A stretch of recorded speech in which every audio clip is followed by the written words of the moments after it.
Most people memorize this rule. Very few ask why.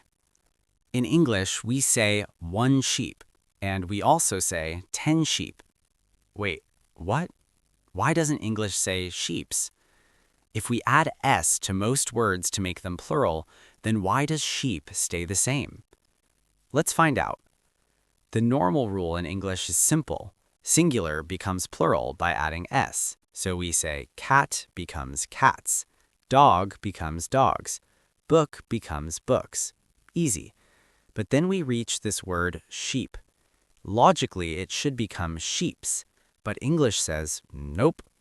It stays 1 sheep, 2 sheep, 10 sheep. So the question is, why does this word refuse to change?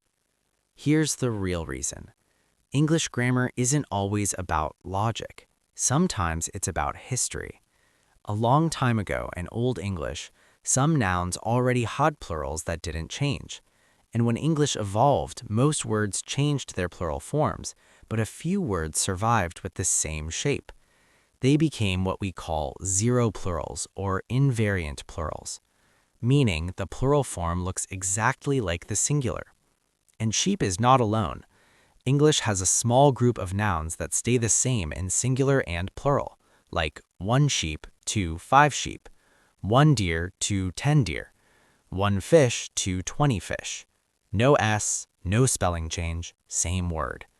These are usually animals, especially ones we often talk about in groups.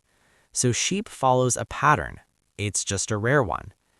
Now, here's an interesting reason why sheep stayed unchanged.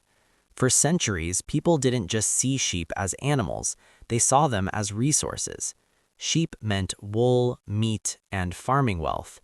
And wool or meat isn't counted like 1, 2, 3. It's treated like a mass, like water, rice, or sugar. So when people spoke about sheep, they often thought of them as a group or collective, not as separate individuals. That mass idea helped the word stay the same. So sheep didn't become sheeps. It stayed sheep. So here's the rule. Some nouns in English have a zero plural. That means they don't change at all. No s, no extra ending. So we say 1 sheep to 10 sheep, 1 deer to 5 deer, 1 fish to 20 fish. These are called invariant plurals. But now think about this. If sheep stays the same, why is it people but not peoples? Remember, people is an irregular plural of person. 1 person, 2 people. The word changes, so it is irregular, not invariant. English plurals actually follow 3 main patterns. Some are regular, like 1 dog, 2 dogs, just add s. Some are irregular, like 1 child, 5 children. The word changes completely. And some are invariant, meaning they don't change at all. 1 sheep, 10 sheep. That's why we never say sheeps.